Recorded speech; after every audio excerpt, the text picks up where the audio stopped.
Hello and welcome to another episode of my podcast. And if you can see by the title of this video, I'm going to be talking about my fear of death, and I am exaggerating a little bit in the title. I am still afraid, but I think that is an extremely natural human thing to feel. I think most people feel like that because, it's fear of the unknown, existential dread, and all of that lovely stuff. So I'm exaggerating a little bit by the title, but I would like to talk about death and kind of the fear that I've always had of it, of the inevitable, of the unknown, and then talk about an experience I had recently that made me kind of reframe and reshape how I see it a little bit, which was really nice. So I have always been afraid of death ever since I was a child and kind of got full consciousness and grasped the concept of what death was and what it meant. I remember distinctly, I think I was about 10 when it kind of all clicked for me what it actually was, and I was in the car and I kind of realized that at some point in time I will no longer be here. At some point in time, all the people I love will no longer be here.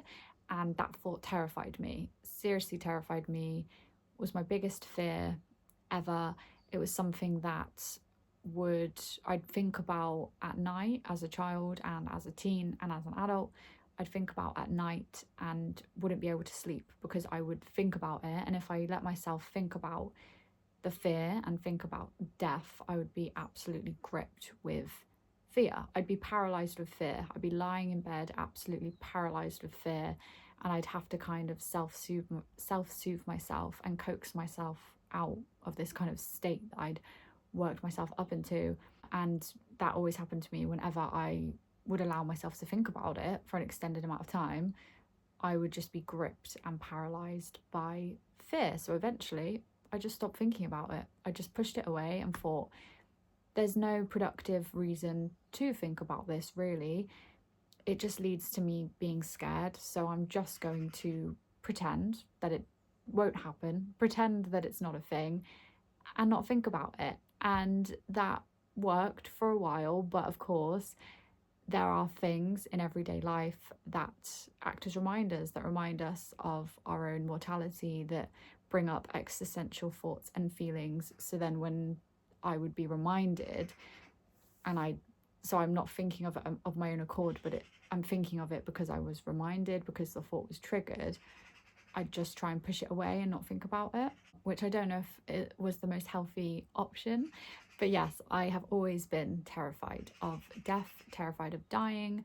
My greatest fear has always been that my loved ones will die. I'm terrified of when my parents will pass away, because I think that will be obviously a horrible experience for me. The thought of thinking of a world where they don't exist is a terrible thought, and not a thought that I like to consider very much. But yes, this has always been my biggest fear, and I'm 25 now, still my biggest fear.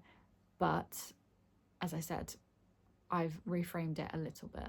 So I said my greatest fear was losing someone I loved, them dying, and in 2022 I experienced this. So my greatest fear came true, and my brother passed away in 2022. He passed away very unexpectedly, and he was young. He was 35, so not of dying age. And yeah, it was really unexpected. It was really traumatic. It was awful. It was terrible. But this event happening suddenly meant that death was a very present thing, a very present theme, a very present feeling in my life, of course, because this happened. And suddenly I, as someone who had never lost anyone before, I'd only lost pets. That was it. I think I'd lost an uncle when I was 5, but I didn't know him very much, and I was 5, and we weren't related by blood. I hadn't lost anyone at that point, apart from I lost my great nan, but she was 102, so it was very much expected. But at that point, all my grandparents were still alive, and I'd never lost anyone. And then the first experience of loss, real loss, that I had was my brother, and was very, as I said, unexpected, and untimely. And yeah, it just meant that suddenly death was a part of my life. It was something that was there because of the absence of him. It was a reminder. And after it happened, the year after, I found myself thinking about mortality a lot, thinking about death a lot, because of the events, and because my greatest fear came true. It's funny because before it all happened, so the year that it happened, I was studying for my master's, a filmmaking master's, and I was working on my next film for my course. And I decided to make a film about a breakup. And I kind of modelled the characters off me and my ex-boyfriend, which is really funny now because we have broken up. Not for the reasons that they did in the film, though, I don't think. Maybe I should rewatch that film. But yeah, so I modelled the characters off me and my partner because I'm a psycho. No, I just did it because, I don't know, I wanted the characters to feel really real and authentic. So I modelled them off us, obviously changed a few things. And I remember I was answering questions about both the characters, about like, what's their likes and dislikes, what are their dreams, what are their greatest fears. And the character modelled off me, I answered the question, what is her greatest fear? And I put that her loved ones will die. And then I lost my brother after I did that. Literally a month after I wrote that, I then experienced the greatest loss of my life. And yeah, so as I said, death just became a very present thing. We had the funeral, we had the wake, we had all of that, and death was just there. It was suddenly something that had joined my life as a more active player, I suppose. And then, so that year that my brother passed away, we then lost my granddad, and this granddad. So with my family, I have a lot of siblings, and some of them are half siblings to me, so they have different mums or different dads. And so this was a granddad, this was the father of one of my siblings' mums, so not technically my granddad by blood, but I had been raised for him to be my granddad, and I saw him as a granddad. And he passed away, and then my uncle passed away, which was really unexpected as well. He wasn't young, but he wasn't super old. And then my other granddad passed away, who I was related to by blood. And then my other granddad passed away, who I was related to by blood. And suddenly I had no more granddads left, except for I do have one granddad left, step granddad. I have one left now. So 2022, and I think, and then in 2023, I think, was when my nan passed away. So 2022 especially, but like also going into 2023, was just a big time of loss and people dying.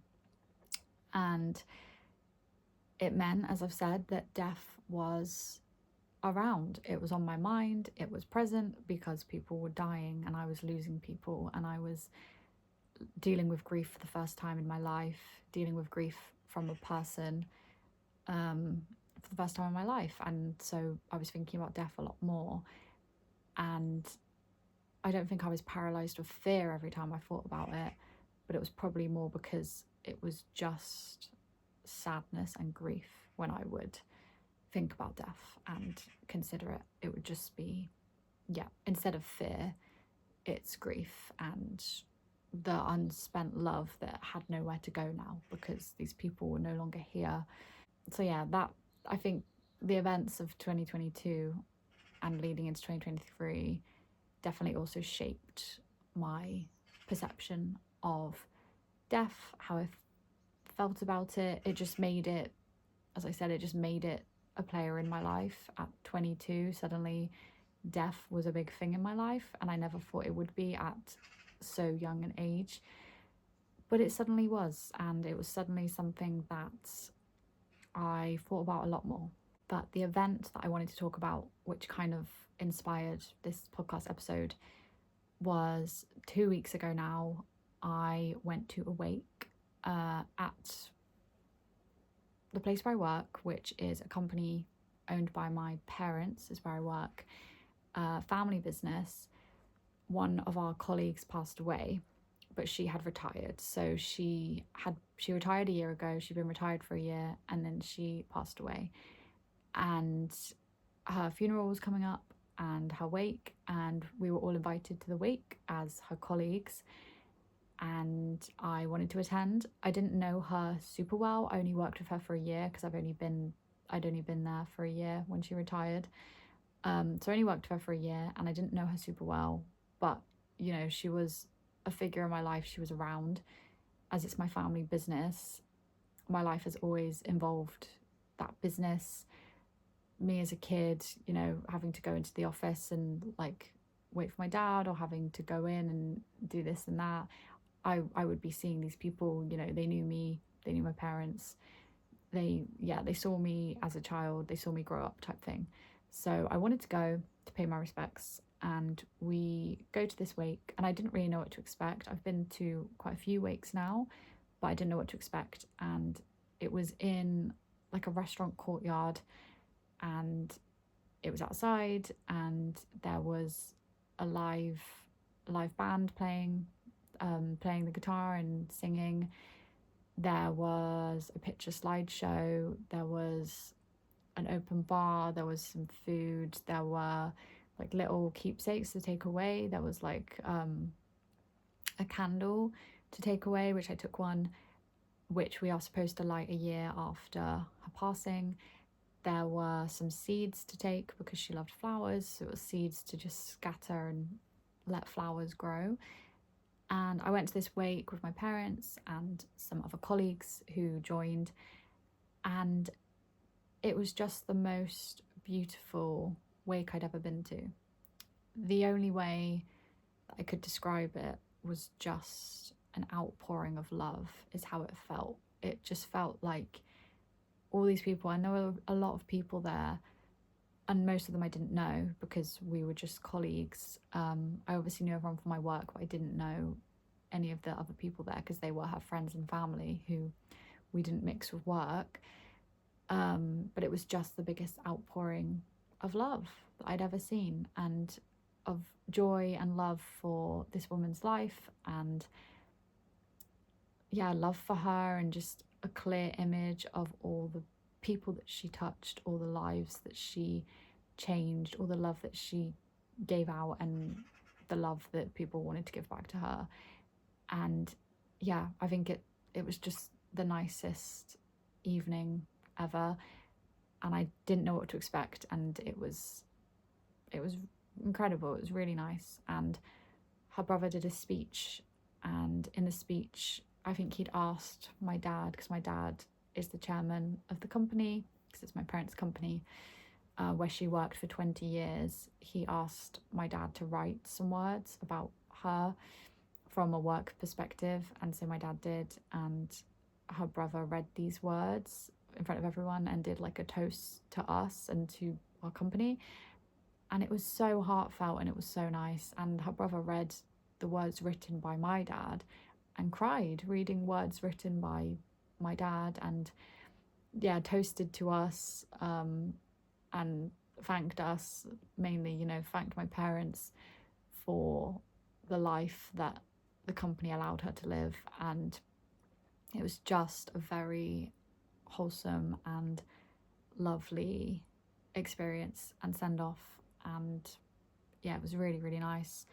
And I remember we left, and I remember thinking, if my wake is anything like that, I would be happy, because it was just such an outpouring of love, and also art and music. One of her friends sang a song that she had written.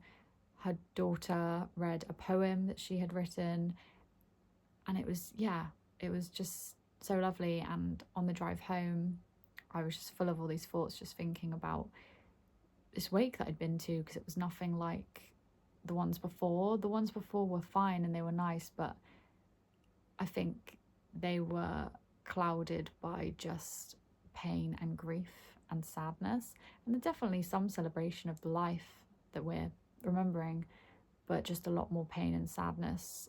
And this one was just, it felt like it was full of life, to be honest. And I sat in the car and I considered everything that I was thinking about and tried to gather my thoughts on what I just experienced, because it felt so nice and so enlightening. And on the car ride home, I just kept thinking about my thoughts on death and what happens when you die, and the absence of you, and what's left when you leave.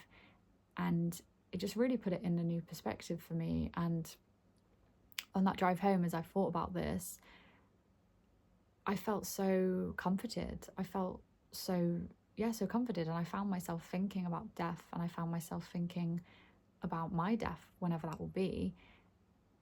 And I felt comfort for the first time, and like not complete terror and complete fear at the fact that my life will end. It was more kind of reframing it to think more, how lucky am I that I get to live a life and hopefully get to touch people in a way similar to how my colleague did, and get to love people and get to try and spread love as much as I can. And and hopefully we'll have many years to be able to do that and to impact so many people's lives. And it just it gave me such a different perspective on this thing that I had feared my whole life, and that had kind of paralyzed me, as I said before, paralyzed me in fear. Suddenly I could see it from a new perspective, and that was really, really nice, and not something that I expected to happen when I arrived at that wake.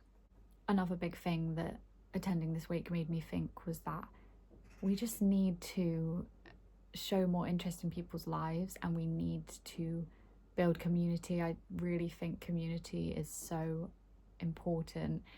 And this wake made me think, we need to you need to cherish people while they're here. You need to ask people questions while they're here. You need to show an interest and be kind and build a connection with someone while they're here, while you can, because you never know what's going to happen. And I was thinking about all this because she was a colleague, and sure, some of the colleagues at work who, worked with her for way longer than I did, they must have known stuff about her and probably know her really well. But it does make me think that we don't, especially with colleagues, you don't actually know that much about people's lives. And I feel like we kind of have a duty to find out and to be inquisitive and try and connect with people and find out who they actually are, even if they're just a colleague, even if they're just an employee that you hire. I think it just showed to me that, everyone has their own, obviously everyone has their own individual life and their own individual story where they are, the main character. And it just reminded me that I think we as people need to be a lot more curious and probably a lot less self-involved. Just definitely be involved in your own life. That's the life you're living. You're the main character in your own life. But I think it's also so nice to just talk to people and listen and build a community, even with the people that you work with who aren't necessarily your friends or anything. But when you think about it, we're at work for so many hours of the week, and if you add that all up, it's actually such a huge chunk of your life. And I think it would be such a waste to not make the most of the people that you will be spending this huge chunk with, and to not build community and to not try and make connections with these people. I just think that's a real shame and a real waste. And then along with this kind of comforting feeling that I felt after going to this wake, and kind of the thought of, when I die, it will be okay. I'll be gone, and I'm sure the people who are around and who love me will be sad, but they can, they can look back on my life and hopefully be happy and look back with joy and look back with love and, remember me fondly. And I found it a comforting thought. But I also started to think about what I then think kind of the meaning and the purpose of life is. And obviously that's such a tricky question. No one knows, but also I think there is no answer. I think there is no right answer anyway. There's no one answer. We all make our own meaning. We all make our own decision on what our purpose is. And it really had me thinking about that, what I think the purpose of life is. And I came up with some answers for at least what I think the purpose is for me. And I think from, my 25 years being alive, which is not loads, but I've learned a bit. I think my main thing that I think is my purpose of life is connection. As simple as that. I think life is about connecting with other people and creating relationships, creating bonds, making memories with people, and just connecting to another person on a human level. I think that is what I see as the purpose. And I think you can also connect with people not just through talking. You could connect through art, for example, from making a movie. If you make a movie and someone watches that and it touches them, I see that as a connection, and I see that as you've connected with them and you've made an impact on their life. And it just really got me thinking about connection, community, and how that's kind of what I want to channel throughout my life. And then I can hopefully die peacefully and happy knowing that while I'm leaving and while that's sad, I'm leaving behind a lot of love. I'm leaving behind great memories, and I'm leaving behind people who will continue to love me and remember me and remember how we connected. And I think that is helping me not be afraid of death anymore. Because what is the point in being afraid? It's going to happen and we can't stop it, we can't change it. So there's no point really fighting it, and there's no point lying in your bed being paralyzed with fear, unable to figure it out and make it okay, because it's going to happen. It's an inevitability. And I just don't see the productiveness in that. I think I see the productiveness way more in getting out there and living your life, getting out there and making connections with people and being kind and being friendly and being thoughtful and being over the top and extra just because.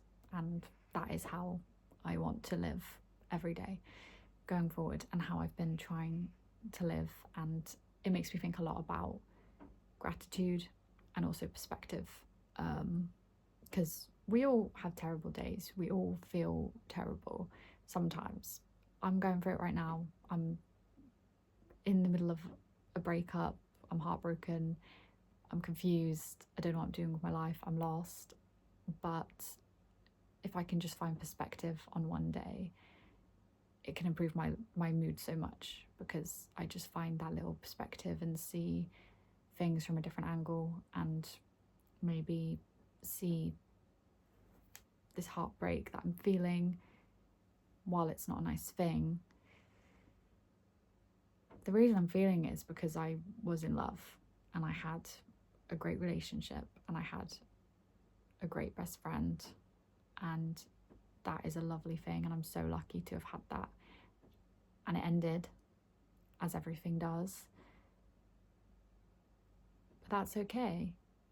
I can grieve it and I can move forward and take what I've learnt from this relationship and cherish the connection that I had and cherish the memories that I made because of that connection.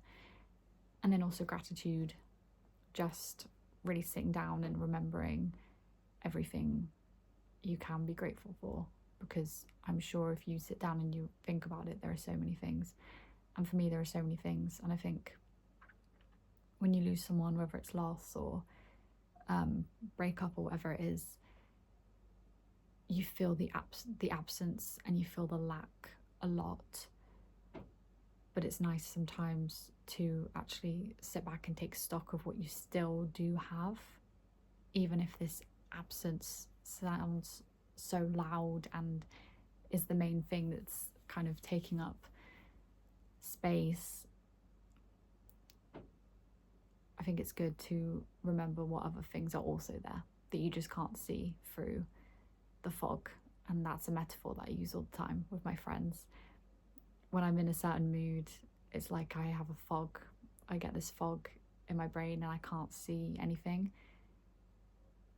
So I just stay in this mood because I can't see perspective and I can't see gratitude and I can't see the light at the end of the tunnel, if we want to stick with the death metaphors and themes. But the fog always clears. It does. When you're right in the middle of it, you can't see the end. You feel like you're stuck in the fog and you're going to be there forever, but it always clears. And then when it clears, you then reveal things like perspective and like all the things that you can have gratitude for, and you can feel better.